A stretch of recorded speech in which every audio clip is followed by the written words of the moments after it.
hoje levar nossos pensamentos na oração para a dona Leia Maria Baiocchi, que está no hospital, único hospital de Pinhal. Ela tem como companheira lá do quarto a dona Terezinha, uma senhora que já está em fase de desencarnação, já está tendo visões espirituais, né, nesse momento de dificuldade. Os bons espíritos vão auxiliá-la.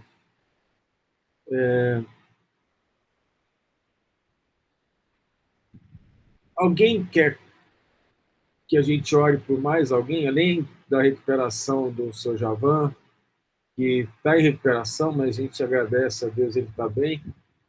Se alguém tiver mais um parente, um amigo que queira falar o nome, a gente já aproveita na oração, os bons espíritos já direcionam.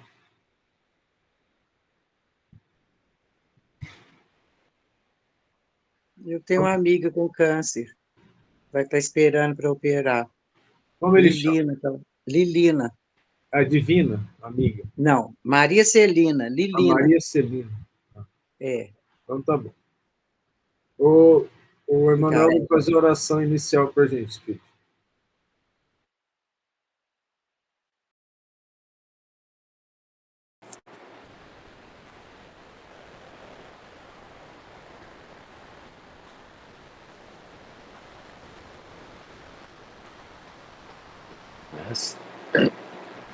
Mestre amado Jesus, luz de nossas vidas, neste momento, que possamos voltar nossos corações e mentes para Ti. Que possamos doar energia para auxiliar aqueles que necessitam, encarnados e desencarnados. Possamos usar este momento como momento de refazer nossas forças para o trabalho da semana, um momento de sacrifício dos nossos vícios e defeitos, na tentativa de servir ao nosso Pai Celestial, para sermos trabalhadores em tua seara. Pedimos teu auxílio na vitória sobre os nossos vícios e defeitos. Pedimos o teu auxílio para enfrentarmos as dores de cada dia.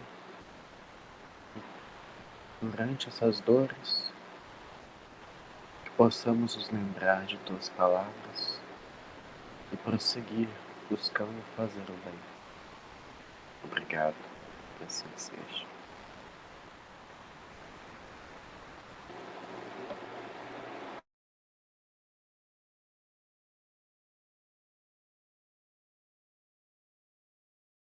Nós paramos na questão 403 do Livro dos Espíritos, estamos falando dos sonhos, né?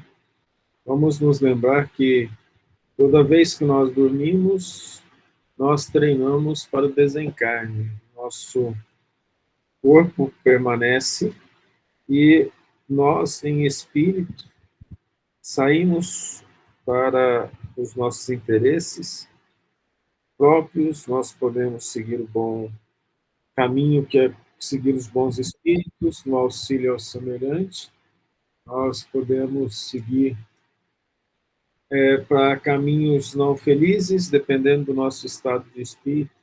Por isso a importância da oração antes de dormir, né?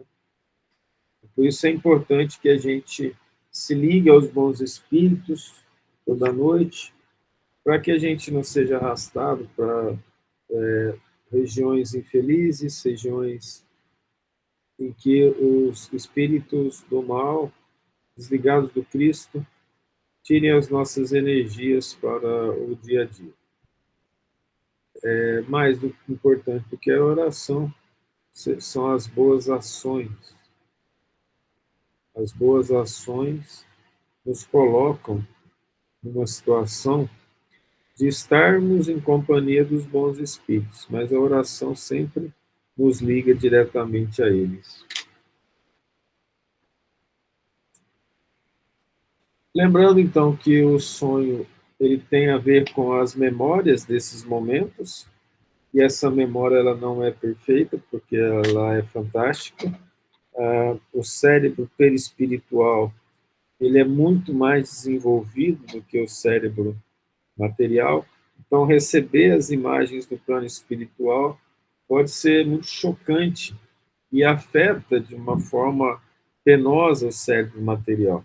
Tem a ver isso com as necessidades, a mediunidade, e as necessidades que falamos de lembrarmos de alguma coisa que nos interessa. No livro Os Mensageiros, sendo estudado na sexta, nós vamos ver lá para as partes finais dele uma explicação sobre o sonho. E lá, por exemplo, uma vozinha fala para uma neta assim, ela não se vingar, mais ou menos isso, porque a vingança é como se fosse uma cobra venenosa, ou veneno de uma cobra bebido num cálice, uma coisa assim.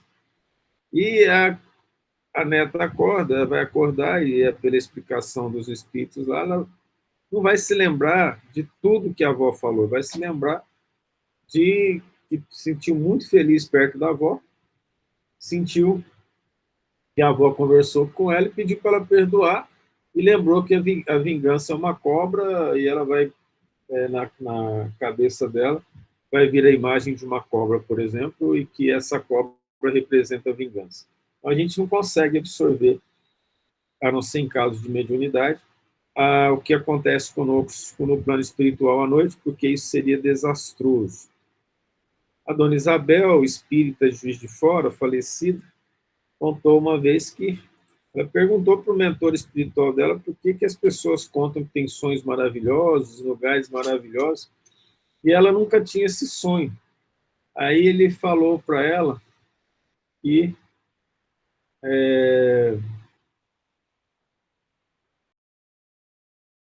gastaria muita energia e ela não teria energia durante o dia. Aí, para demonstrar, ela passou uma noite, ela sonhou com coisas maravilhosas, e aí ela falou que passou o dia num cansaço muito grande, teve que terminar as atividades antes, teve muita dificuldade para completar o que ela fez. Entende?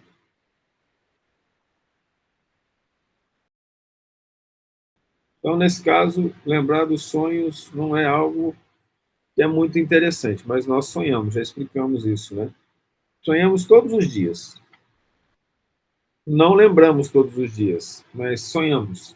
Existe um sistema de monitoramento através de eletroencefalografia, e as ondas específicas do sonho acontecem no chamado sono REM, Rapid Eye Movement, rápido movimento dos olhos. Pronto, o olho fica fechado, o olho fica mexendo de um lado para o outro rapidamente. Isso coincide com o tônus muscular mais baixo, coincide com um menor batimento cardíaco, menor estado metabólico. E esse é o momento dos sonhos. E chamado sono REM, R-E-M. Se a pessoa entra no sonho, antes de entrar completamente no sono REM, porque ela está estressada, cansada, ela acorda assustada, como se estivesse caindo sobre si mesma.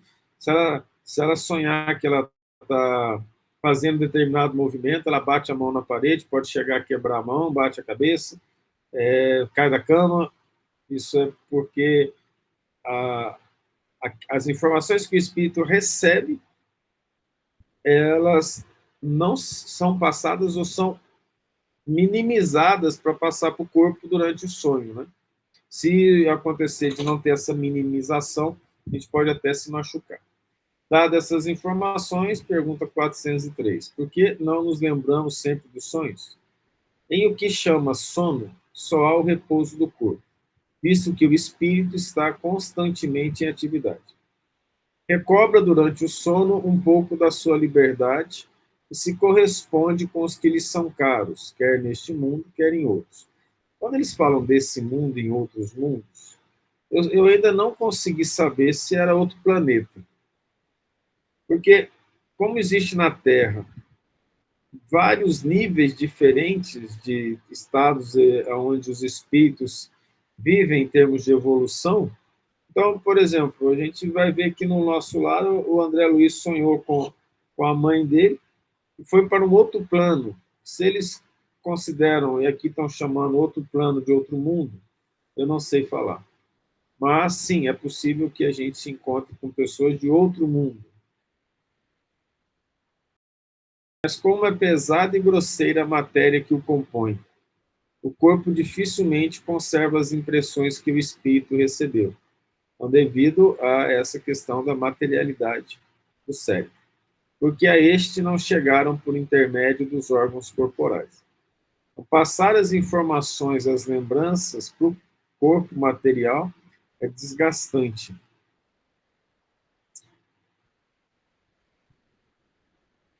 O que se deve pensar das significações atribuídas aos sonhos? Os sonhos não são verdadeiros como entendem os ledores de Buena Dicha, ou Dicha, não sei o que significa isso. Boa sorte. Obrigado. Que língua é essa? Sei não. Meu é outra tradução. Espanhol? Pois fora absurdo crer-se que sonhar com tal coisa anuncia tal outra. São verdadeiros no sentido de que apresentam imagens para que o espírito tenha realidade. Porém, que frequentemente nenhuma relação guardam com o que se passa na vida corporal. São também, como atrás dissemos, um pressentimento do futuro permitido por Deus ou a visão do que no momento ocorre em outro lugar, a que a alma se transporta. Não se contam por muitos os casos de pessoas que em sonho aparecem a seus parentes e amigos a fim de avisá-los do que a elas está acontecendo?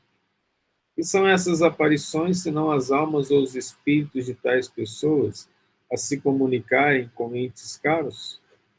Quando tem de certeza de que o vistes realmente se deu?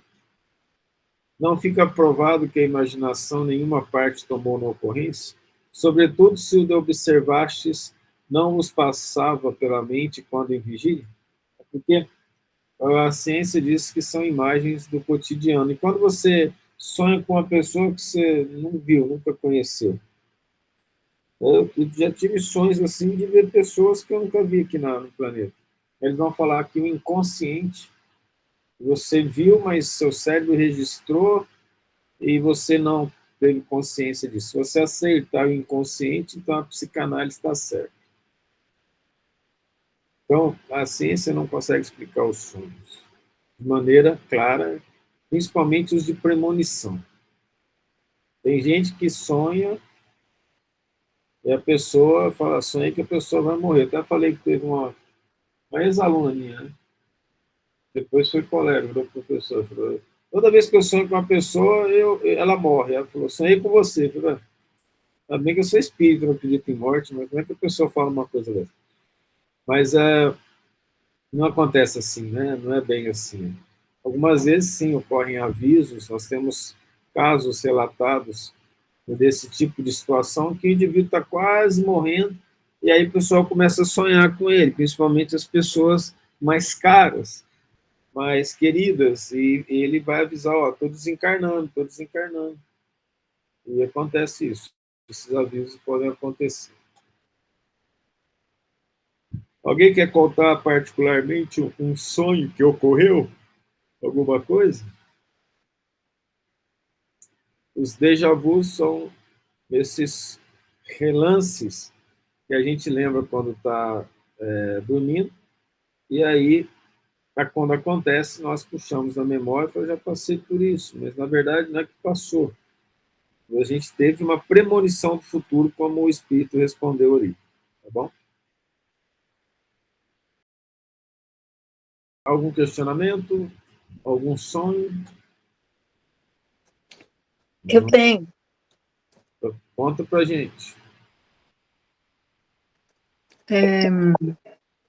Isso acontecia muito quando eu era muito jovem e que eu não podia me concentrar muito, por exemplo, no momento de fazer uma oração e tal, que a sensação que eu ia perder o controle de mim mesma.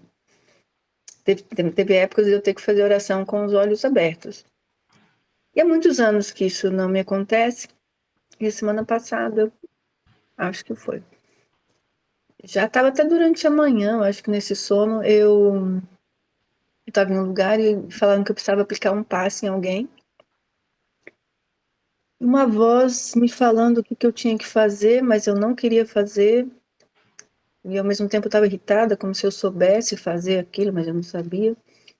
E eu estiquei meus braços e me concentrei e tive a mesma sensação que eu tinha antigamente e que eu permiti, até certo ponto, me deixar levar, e nesse momento não era eu que controlava o meu corpo. E nisso eu me assustei e tive a mesma reação de sempre, que é recordar, e acordei na mesma hora com essa impressão muito forte. E aí eu fiquei pensativa a respeito do que poderia ser aquilo, e eu achei que podia ser uma forma de eu ainda ter muito medo, né, e acontecer alguma coisa, não sei se isso foi real ou não.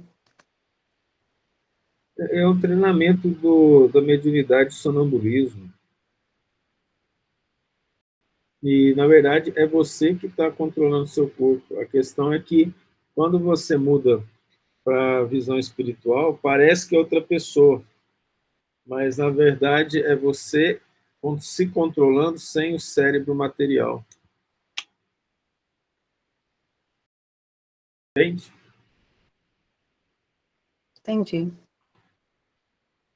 E eu não permito isso, é? É medo, né? Porque a gente fica meio lá, meio cá, né?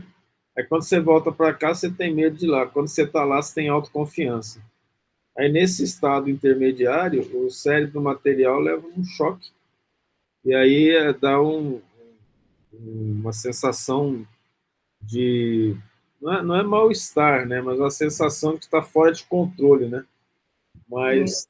Mas não é o outro espírito que está tomando conta, não. Até porque, se isso acontecer, aí é incorporação. O seu caso, que você contou, não é de incorporação. É um caso de desdobramento ou semidesdobramento, parcialmente desdobrado. A gente vai se acostumando com isso, sim. Mas o mais importante nessas horas é imediatamente tentar se ligar ao mentor, ao anjo da guarda, e a gente já recebe proteção. Não necessariamente vai acabar, porque se for um treinamento em termos de desenvolvimento desse tipo de mediunidade, aí ele precisa continuar, né? Sim. Obrigado por ter relatado, que esses casos reais, eles são importantes para a gente, porque algumas pessoas passam por isso. Para algumas pessoas, os sonhos, eles são nítidos, não que eles são reais, mas eles são nítidos. E algumas vezes eles são nítidos, porque a pessoa vê seres diferentes, seres fantásticos, né? Se vê também em situação diferente. Por exemplo, em situação que está voando, que é, no caso, a volitação, comum a alguns espíritos, né? Até a sensação depois é que é importante, né? Você tem uma sensação que está tudo bem, não obstante o susto, continue em paz consigo mesmo. Essa sensação é importante. Se não tiver essa sensação, oração imediatamente para a gente se ligar aos bons espíritos e se acalmar. Nessas horas é muito importante a gente treinar a se ligar aos nossos amigos espirituais do bem e imediatamente eles nos assessoram. Mais alguém quer compartilhar sonho? No livro... Oh, desculpa. É o Wilson que quer falar? E eu espero. Pode falar você primeiro, dona Maria, fica à vontade. Obrigada, Wilson. Tem um livro do Kardec, que eu não sei se é o que nós estamos estudando, em que ele conta que uma pessoa se via numa rua que ela nunca foi e chegava diante de uma casa que ela não conhecia, batia a palma no portão vinha alguém, abria a porta e essa pessoa olhava para ela e gritava. Depois de muitos anos, ela viajou e foi para um outro país, e passeando, ela chegou numa rua que ela teve aquela sensação de já ter estado lá, mas ela sabia que ela nunca tinha estado naquele país. E viu a casa dos sonhos, bateu e apareceu a mulher. E aí eu não lembro mais como foi, sei que as duas conversaram, a mulher também havia, assim como ela via a mulher, e a mulher se assustava com ela. Você deve saber de qual livro eu estou falando, né? Eu não lembro se é o livro dos médiuns ou o Céu e Inferno. Eu acho que é o livro dos médiuns. Eu achei muito interessante esse relato, porque às vezes a gente sonha, vai a lugares, mas nunca aconteceu, nunca vi um relato assim da pessoa depois encontrar realmente aquele lugar, aquela pessoa, né? Sim. Eu entendo. Essa situação desses sonhos, elas têm muito significado. Até porque a pessoa começa a pensar no mundo espiritual, né? Quantas coisas acontecem, até de curas, e de estados em que a pessoa tem certeza que aquilo não é material, é um aviso para que ela compreenda, estude e se dedique ao mundo espiritual. Que ela entenda a realidade desse mundo espiritual, porque o significado é muito grande. Quando a gente começa a valorizar o mundo espiritual e a realidade dele, a gente tende a se policiar para poder ter comportamentos melhores. Diga, Wilson, seu caso de sonho. Ô, Thales, já aconteceu comigo várias vezes eu estar sonhando, e aí eu saber que eu estou sonhando, e aí no meu sonho eu faço o tipo que eu quiser, por alguns momentos, entendeu? Entendi. É uma consciência de que a gente está fora do corpo. E a gente manda essa informação para o nosso cérebro encarnado de que eu estou fora do corpo e isso é interpretado como eu estou sonhando. E como eu estou sonhando, eu posso fazer o que eu quiser, mas a gente não pode fazer o que quer. Na verdade, eu posso pensar o que eu quero agora para ter determinadas sensações. Aí as imagens se formam.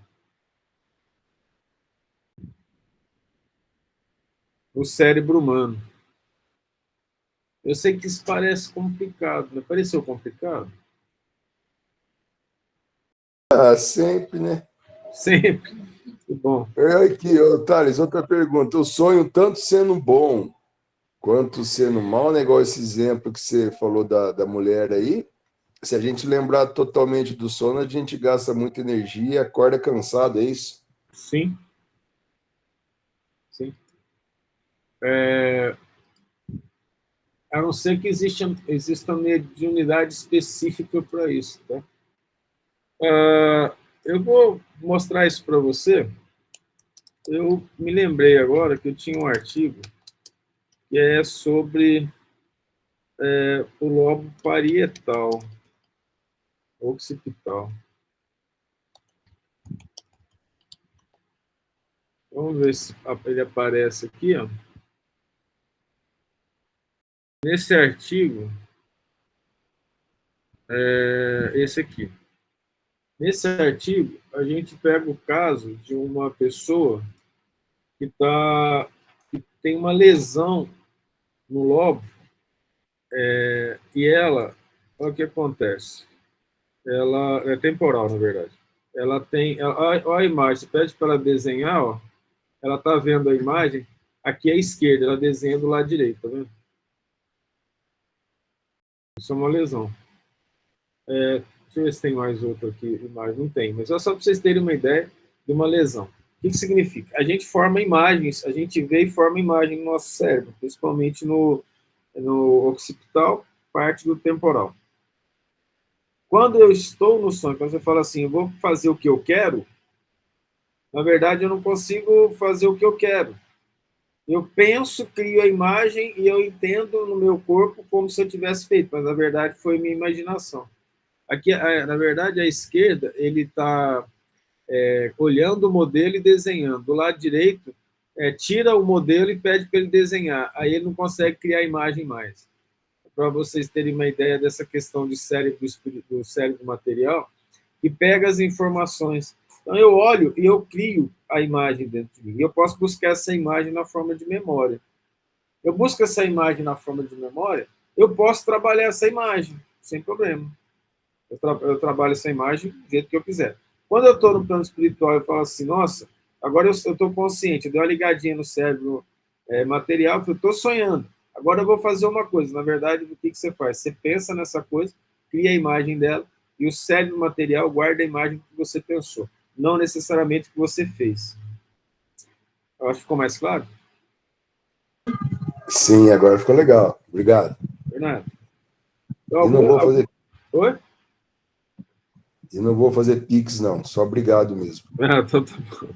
Essas questões, assim, a gente, quando Cristo fala, não julgueis, porque à medida com que julgardes também sereis julgados, tem muita coisa associada, inclusive ao cérebro do encarnado.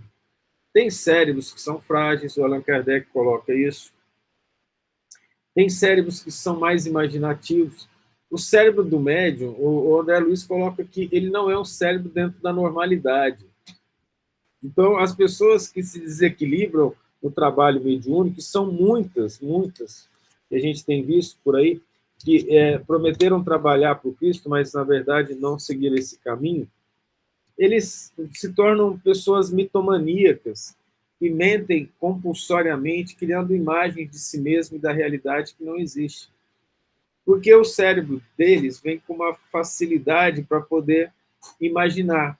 O espírito que está trabalhando, os bons espíritos, precisam disso, porque o bom espírito manda uma informação e a gente vai criar aquela imagem. Alguns médiuns, eles descrevem a imagem que foi formada na cabeça deles.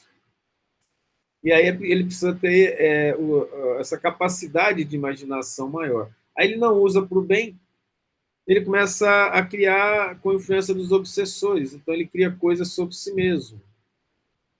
Nós tivemos contato com uma pessoa dessa esses dias. Foi interessante o que aconteceu. Nos cumprimentou, conversou conosco, e aí essa pessoa começou a conversar no estado de ansiedade. Nós vimos a pessoa entrar, sair, quando vê, ela foi subir a escada para ir embora, a gente estava no hall de um prédio, ela voltou, falou assim, vamos tirar uma foto aqui, vamos tirar uma foto. Aí tirou a foto, aí eles me mostraram. O obsessor falou para ele assim, eles têm interesse em tirar foto com você, porque você é uma pessoa importante. Aí ele, então, na cabeça dele, falou, vou fazer uma caridade, vou lá tirar foto com eles. Aí ele, na cabeça dele, ele nos deu a oportunidade de termos uma foto com ele. Essa pessoa, ela tem mais de 60 anos, ela usa droga, ela não tem um emprego fixo, ela recebe auxílio financeiro e psicológico da mãe até hoje. Entenderam a questão? Uma pessoa que era para ter uma mediunidade, trabalhar para o bem, não desenvolvida, é mais fácil que o processo obsessivo se instale. Antes de reencarnar, o médium sabe disso. Se você não trabalhar pelo bem, vai acontecer isso. Nos mensageiros, né, que eles falam sobre isso, naquela conversa inicial, no Ministério da Comunicação, todos os médiuns que não cumpriram a obrigação caíram nas mãos dos maus espíritos, que passam a dominá-los fortemente por causa dessa questão de ter um cérebro que está mais suscetível, mais sensível às informações do plano espiritual. Se eu não me fiz entender, volto e explico novamente. Não tem problema.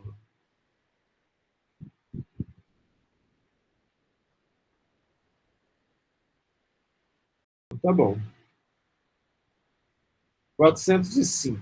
Acontece com frequência verem-se em sonho coisas que parecem pressentimento, que afinal não se confirma. A que se deve atribuir isso? Pode suceder que tais pressentimentos venham a confirmar-se apenas para o espírito, quer dizer, no estado de espírito. Quer dizer que este viu aquilo que desejava, foi ao seu encontro. Na final dos contos, a explicação passada acabou funcionando para isso, né? É o que você cria na imaginação. É preciso não esquecer que durante o sono, a alma está mais ou menos sob a influência da matéria, e que, por consequente, nunca se liberta completamente de suas ideias terrenas, de onde resulta que as preocupações do estado de vigília podem dar ao que se vê a aparência do que se deseja, ou do que se tem.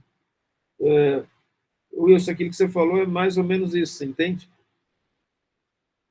Entendeu a questão, né? A gente não tem um domínio completo, então a gente cria na imaginação.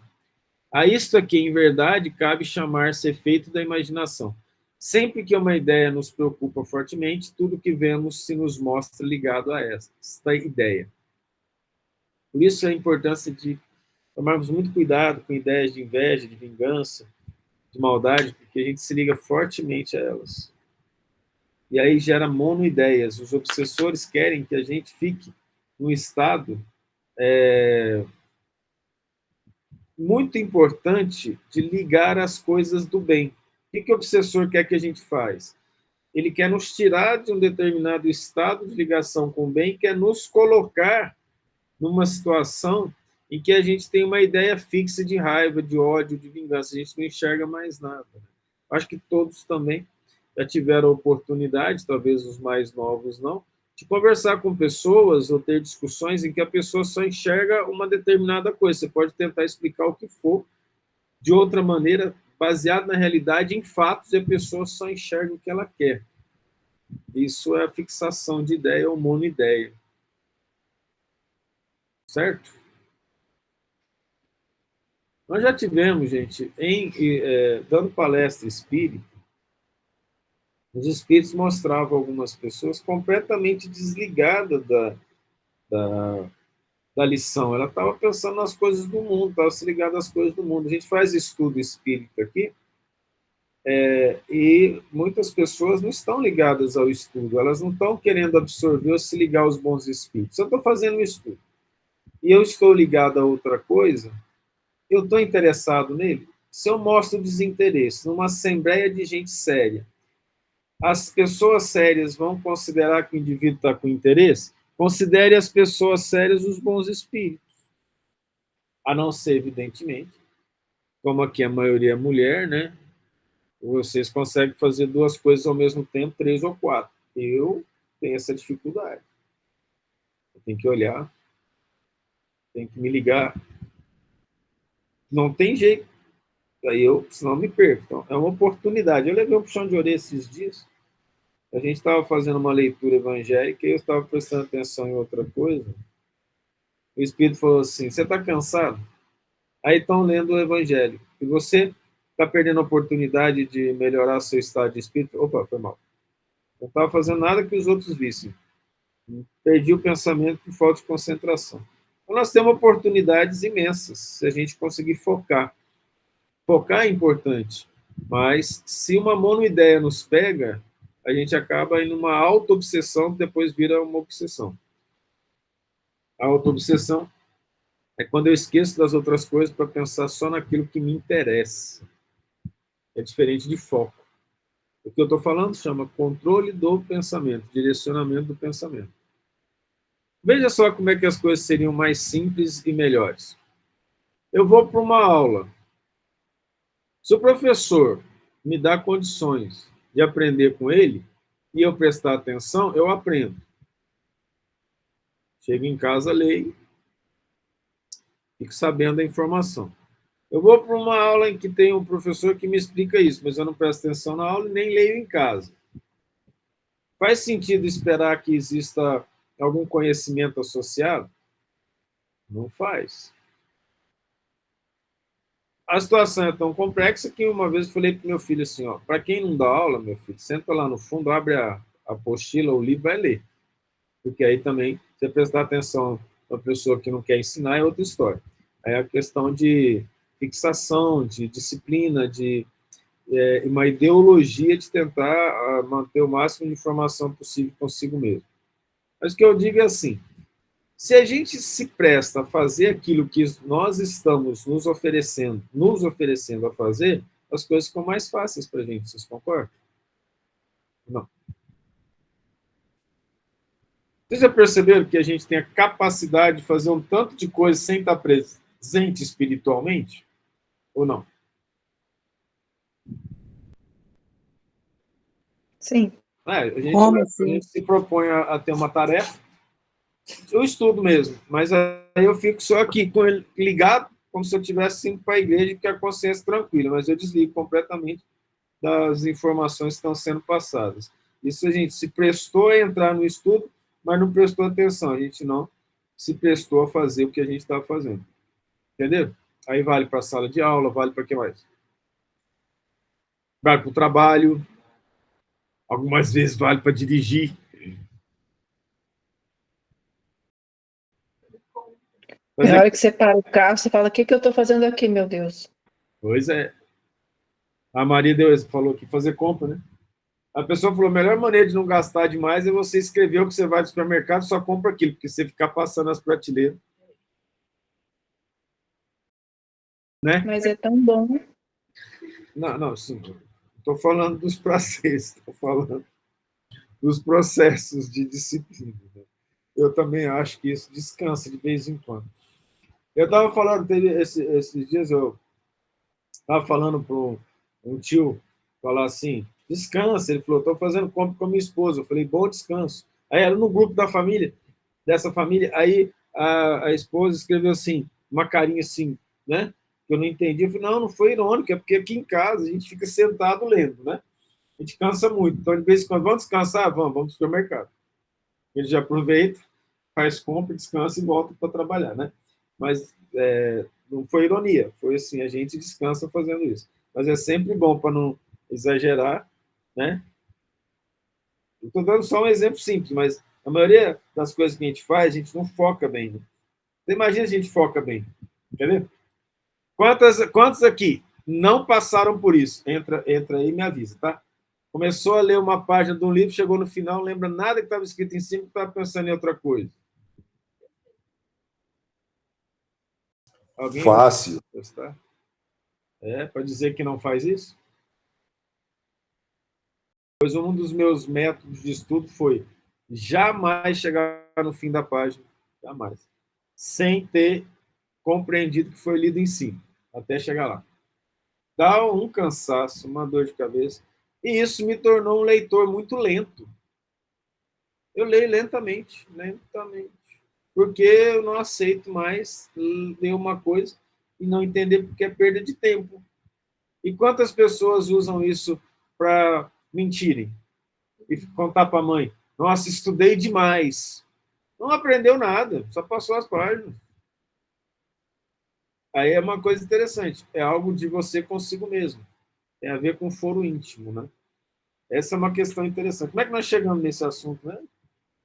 Foco. Então tá bom. Foco, imaginação, então tá. Aí nós chegamos aqui. Algum comentário sobre essas questões?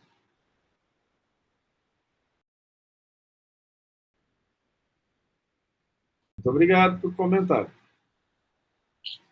Quando em sonho vemos pessoas vivas, muito nossas conhecidas, a praticarem atos de que absolutamente não cogitam, não é isso por efeito de imaginação? De que absolutamente não cogitam, dizes? Que sabes a tal respeito? Os espíritos dessas pessoas vêm visitar o teu, como o teu as vai visitar sem que saiba sempre o em que elas pensam. Demais, não é raro atribuirdes, de acordo com o que desejais, a pessoas que conheceis o que se deu ou se está dando em outras existências. Aqui é profundo, né? A gente atribui também aos outros vícios e virtudes que elas não têm, que a gente gostaria que elas tivessem, mas elas não têm. Não é assim? Então, muitas vezes eu estou equivocado. Eu acho que a pessoa tem uma virtude, ela não tem, eu vejo lá ela praticando algo que vai contra o que eu pensava dela. Enquanto que eu pensava dela tem um significado. É o que eu pensava dela, não é o que ela é. Não é mesmo? Fulano, você fazendo isso. O pessoal olha e fala, mas eu sempre fiz isso. Mas eu não imaginava, eu falei, ainda bem que eu não sou a pessoa que você imagina. Nesse ponto, perguntando da psicologia de Jung, que fala que as pessoas que a gente vê nos sonhos podem significar projeções que nós fazemos. Aí enquadra isso que você falou? Não necessariamente. Mas porque não é só no sonho, né? Ele usou o sonho. E o que ele quis dizer é que ele pegou a ideia de projeção de Freud e jogou assim, se eu sonho, e o sonho tem a ver com as coisas do dia a dia, então eu projeto também nas pessoas do sonho. Mas não necessariamente é verdade. É parcial só. Entende? Você entendeu o que aconteceu aqui? Não. Explica, Dona Maria. Vou ter que ligar o microfone. Vou desligar o Pode meu. falar mais perto. Desliga o meu.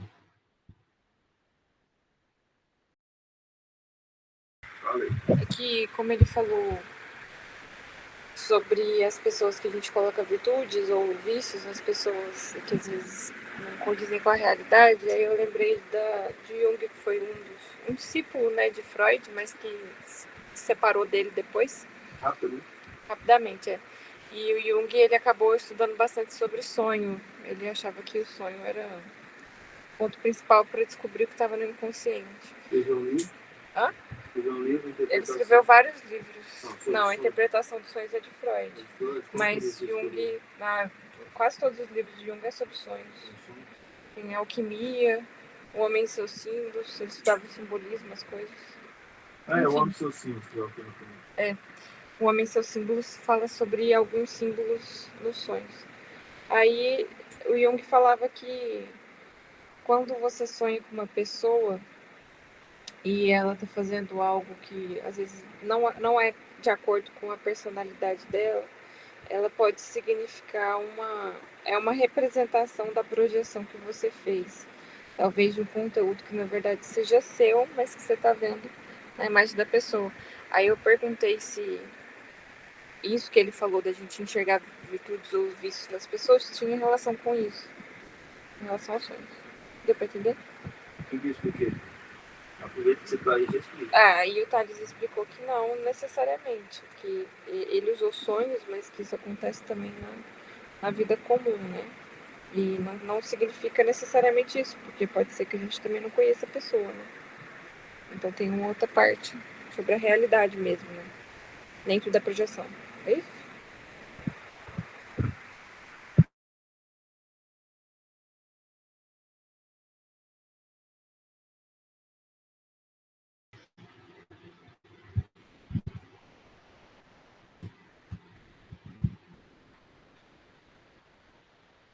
Que também os espíritos explicam, né, que parte do que a gente sente por outras pessoas tem a ver com as existências anteriores, né? Se uma pessoa nos fez mal, a gente tem dificuldade, se a gente não aprendeu a perdoar, de ficar perto dela. Então, muitas vezes eu estou pensando que a pessoa é má, mas na verdade ela está fazendo bem. Mas não é porque eu não gosto da pessoa que ela é ruim, né? Imagina se o fato dos outros gostarem ou não da gente, ou nós gostarmos ou não dos outros, isso influenciaria a maneira da pessoa ser? Não faz sentido, né?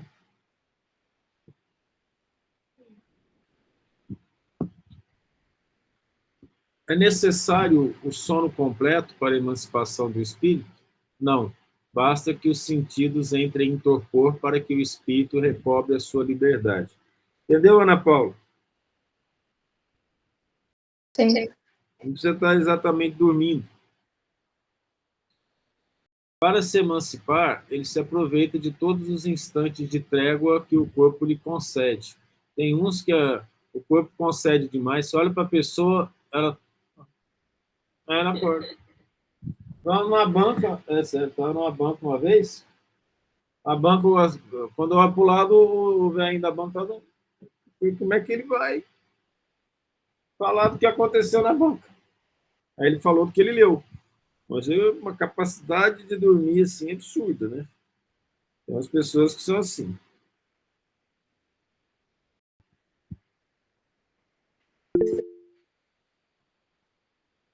A dona Beth, fica à vontade. Ô, Thales, eu tive uma experiência, mas foi acordada, não foi dormindo, não. No dia seguinte que meu marido foi enterrado, meus filhos ainda estavam lá em casa, minhas cunhadas, a casa estava cheia de gente. E eu acordei, mas eu não levantei, eu só abri os olhos. Por umas 6 horas da manhã, por aí, não tinha tomado calmante, que eu me neguei a tomar calmante. Então, eu estava muito lúcida. Aí, eu olhei para a porta do armário e vi o meu marido em pé. Do lado dele estava um senhor moreno, bem moreno, do cabelo grisalho e uma camisa verde escura. E o homem, ele não abriu a boca para falar comigo. Miguel ficou parado também, Miguel não falou nada. Ele, apesar de não abrir a boca, ele falava em nome do Miguel. E o Miguel baixava a cabeça, balançando, concordando, e ele falava assim: eu não vou te deixar, eu vou estar sempre com você. Fique tranquilo, eu vou estar sempre com você. E acabou aquela imagem. Eu acordei muito, quer dizer, acordei não, né? Eu fiquei muito sobressaltada, porque eu já estava acordada, e fui lá para a cozinha, minha cunhada já estava lá. Aí eu comentei com ela, mas comentei só com ela, com mais ninguém, nem com meus filhos eu não comentei, eles estavam até dormindo ainda. Aí, quando foi por volta do meio-dia, a sogra do meu filho, que tinha ficado em Divinópolis, não foi para o enterro, foi o filho, a filha, minha nora, né, meu filho e o marido dela, e ela ficou com o meu neto, que é o nosso neto. E ela telefonou para falar que o Matheus tinha tido um sonho e que acordou chorando e, ao mesmo tempo, ele estava muito feliz que ele viu o vô Miguel e que o vô estava numa estrada de terra, perto de um colégio, que ele não sabia que colégio que era, e que tinha um homem perto dele, moreno, de cabelo grisalho e blusa verde. E que o avô ia para ele, pegava na mãozinha dele e soltava. Pegava e soltava. E que ele estava chorando muito, então que era para a gente botar eu no telefone, ou botar o Zé Henrique, meu filho, no telefone, que o Matheus estava chorando muito por causa desse sonho que ele teve. Isso foi um sonho, porque ao mesmo tempo que aconteceu comigo, aconteceu com o meu neto. Não, foi caso de visão mesmo, vidência. Aí, no caso, não é sonho, é evidência. Obrigada, Thales. Aviso mesmo. O espírito que estava com ele era o espírito amigo, que tomava conta dele e da família, ainda toma conta da família. O nome dele é Coisa, Seu né? Antônio, foi o que me falaram.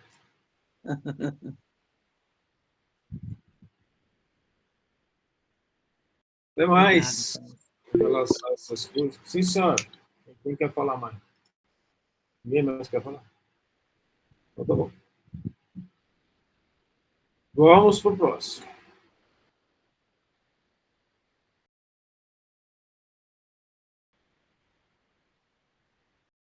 Assim se explica que imagens idênticas às que vemos em sonho, vejamos estando apenas meio dormindo ou em simples modorra. Alguém procura o que é modorra? A gente pode saber o significado, mas eu ainda sou a favor de irmos atrás do significado. Né? Sonolência causada por certos tipos de doença. Desejo irresistível de dormir. Desejo irresistível de dormir. Grande desânimo, mortificação, apatia. Eu tenho modorra. É verdade. Eu só vou falar de mim, não vou falar dos outros que estão do meu lado que tem modorra. De modorra junto. 408. Qual é a razão de ouvirmos algumas vezes em nós mesmos palavras pronunciadas distintamente que nenhum nexo tem com o que nos preocupa? É fato, ouvis até mesmo frases inteiras, principalmente quando os sentidos começam a entorpecer-se. É quase sempre fraco eco do que diz um espírito que convosco se quer comunicar. Algumas vezes o espírito não quer se comunicar, não consegue se comunicar e quer dizer assim: estou triste, estou mal. Aí ele dá um grito ou você vê chorando. Né? Vamos orar por eles.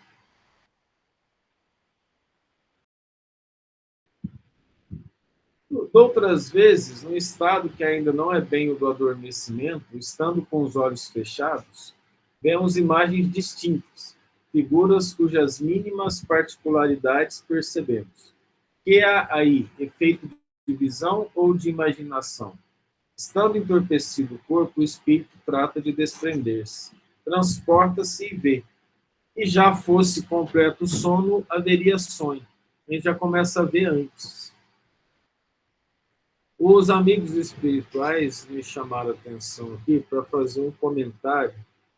Eu fiz uma vez, há muito tempo atrás, e acabou dando para muitas pessoas uma noção da realidade. Esse estado de torpor, ele tem um nome na ciência.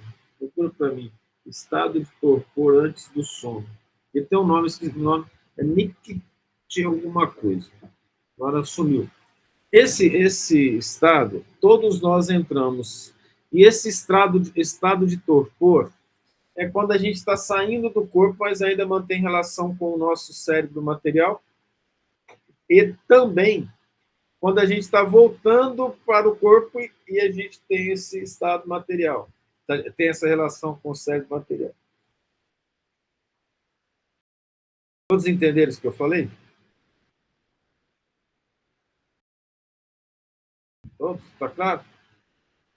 Nesse momento, aqueles que são perseguidos por obsessores e pelos espíritos infelizes, os espíritos infelizes aproveitam, mesmo que eu tenha tido uma noite muito boa, que eu segui com os bons espíritos, que eu fiz um bom trabalho, quando eu estou voltando, eles mandam vibrações específicas com imagens específicas para que naquele momento, quando eu estou entrando no corpo, eu tenha mal-estar. Ou quando eu estou saindo do corpo. Entenderam isso? Vocês entenderam o que eu falei? Todos vocês aí? Não acontece com ninguém, não. Você está voltando para o corpo, você ouve frases ruins, visões ruins, aparece uma pessoa, uma imagem de uma pessoa que você nem gosta muito, mas e aquilo vai te causar problema, ou aparece um acontecimento que te deixou triste.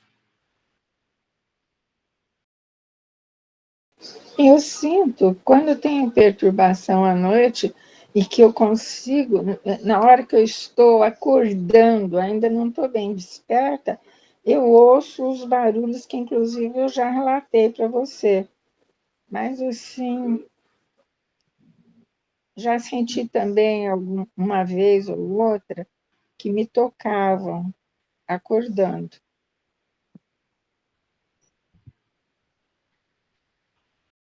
Ah, tá. Isso acontece algumas vezes. Por exemplo, já teve gente que acordou sendo enforcado, achando que estava sendo enforcado, uma coisa assim, ou foi dormir, estava tendo essa sensação de estar sendo maltratado.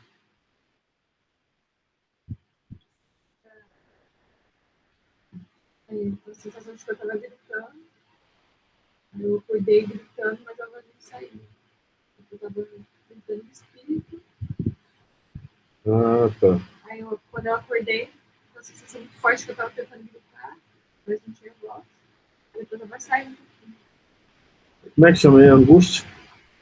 Angústia, né? Paralisia do sono. Paralisia do sono, né? Não achei o termo. Eu vou achar. Eu lembro que eu tive um trabalho para achar esse nome. Mais alguém? Thales, eu já tive uns sonhos bem estranhos, mais de uma vez, de pessoas que queriam me prender, me torturar, parecia filme de terror. Aí eu acordava depois no meio. A gente agora já sabe a importância de, antes de dormir, a gente orar, e assim que a gente abrir o olho, começar a acordar, já fala, Jesus. Porque eu vou falar, é uma coisa interessante. Porque uma das coisas que machuca muitas pessoas, muito mesmo, é você acordar com esse estado de torpor e se sentir mal, sabe? Com certeza, com certeza. Acordar e falar, Jesus é a melhor coisa que tem.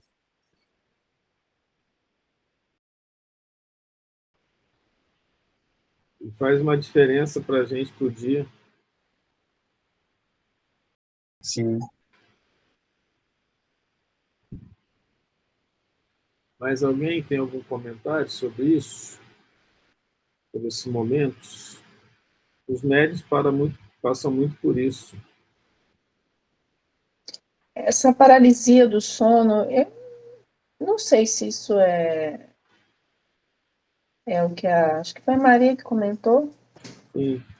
mas isso já me aconteceu com uma certa frequência, assim, de acordar e não conseguir gritar nem me mover, mas eram sonhos ruins, sabe? Não eram coisas boas que estavam acontecendo. É como se eu estivesse sendo realmente paralisada ali naquele momento. Esse estado, isso que você falou, quando a gente é criança, a medicina chama de despertar confusional, que a criança acorda gritando, acorda nervosa, acorda tensa, né? Ela pode ter tido até uma boa relação no plano espiritual, mas quando ela tá voltando, ela sente isso. A gente que é adulto, a gente não faz isso, né? Mas algumas vezes a gente até fala em voz alta.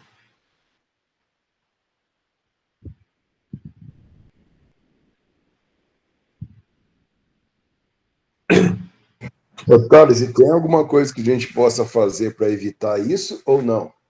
Oração.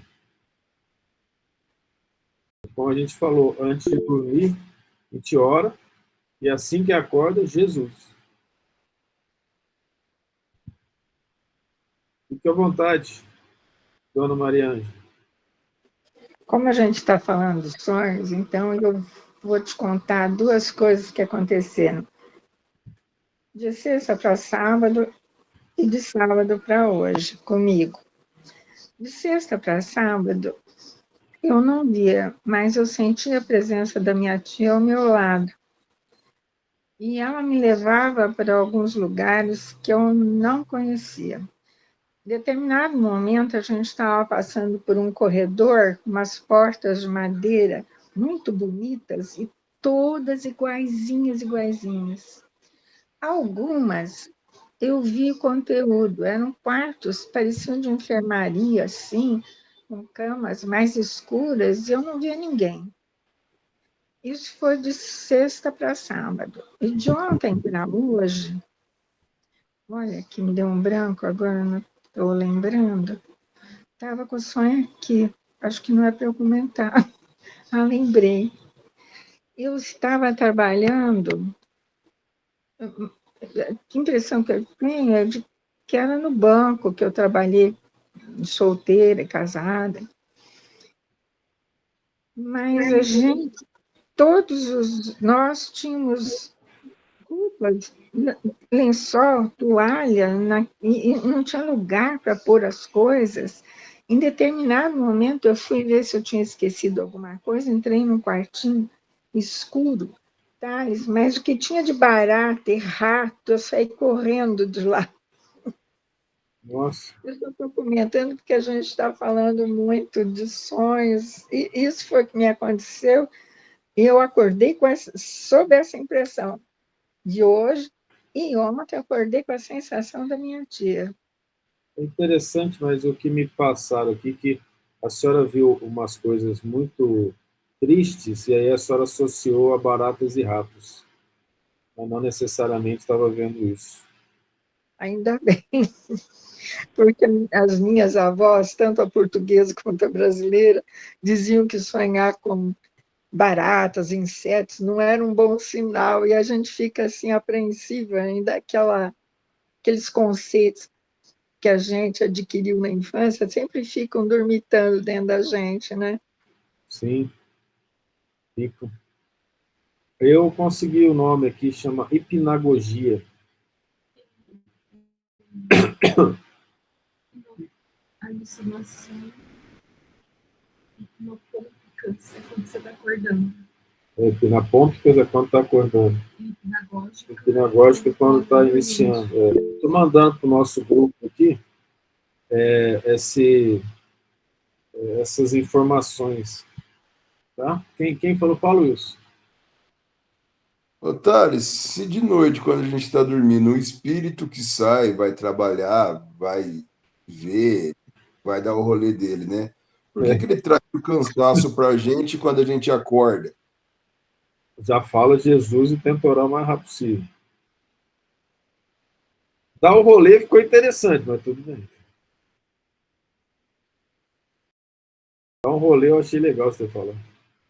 Mas eu mandei aí pra gente. Hã? Eu não ouvi. Ô, Bruno, fica à vontade. Sou eu. Oi, Eu só lembrei agora que quando eu era menor e eu ia no Centro Espírita em Pinhal com a tia Rosa, com a Débora, né? Depois de um dia que a gente foi nesse centro, eu tive, assim, um dos sonhos mais bonitos da minha vida, assim. Que eu lembro certinho de estar como se fosse num jardim muito bonito, como se fosse aqueles colégios bem antigos que a gente vê em filme, com aqueles corredores no meio de gramado, assim, sabe?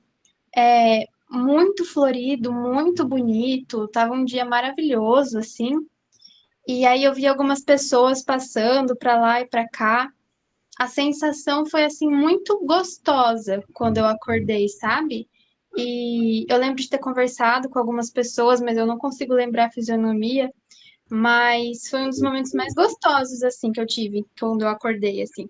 esses sonhos, Maria Eduarda, eles são uma bênção do plano espiritual para a gente receber conforto mesmo, que a gente é levado nessas instâncias em que a gente refaz as energias. E aí é o amor deles por nós, né? Olha, a hipnagogia é quando está dormindo. Hipnopompica. Pompica? Hipnopompica. Hipnopompia é quando a gente está acordando. Então, isso aí é mais ou menos esse torpor que foi falado e que é bem importante para a gente e que nos... É pompica, né? É pompica. E aí ele está...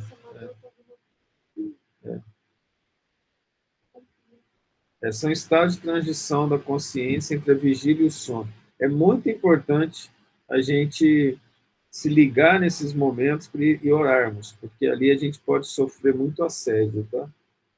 É só dando o nome, hipnagogia, hipnopompia. Eu tinha esquecido desse negócio. Mas todos os nossos sonhos, a gente tem sempre um pouco dessas questões mediúnicas, né? As questões de mediunidade, e é muito importante que a gente se ligue aos bons espíritos antes de dormir e é logo que a gente acorda. E eu acho que os exemplos eles acabam nos levando a isso, né? Essas situações de paralisia, essas situações de mal-estar. Então, eu posso até ter uma noite boa, mas nesses momentos a gente acaba sendo perseguido. Os bons espíritos nos protegem, mas para alguns de nós é necessário passar por isso para aprendermos e nos fortalecermos em espírito. Certo? Vamos agora para o nosso Evangelho de Lucas. Se vocês querem 5 minutos de descanso ou podemos continuar? A pessoa vai ficar com vergonha de falar que é descanso. Você escolhe. Um descansinho é uma boa. Não, eu tô achando, olha só, também, né, Thales? eu tô achando que é a questão do café que vocês viciaram nesse intervalo. Não, é banheiro mesmo. Depois de uma certa idade, o lobo frontal não funciona mais. Não precisa de ter Eu só falo intervalo, o que vamos quiser, voltar do falo o que ganho, quiser, eu acho que tá tudo bem, né? Então, entraram aí a Michele, o tio Moacir, que entraram depois, mais alguém que eu não estou vendo. Então, assim, nós vamos... Boa noite para vocês. Voltaremos às 19h15, tá bom? Vou deixar aqui para quem quiser dar uma lida, estamos iniciando o capítulo 22 de Mateus. Boa noite. Até breve. Vamos tomar o café de vocês.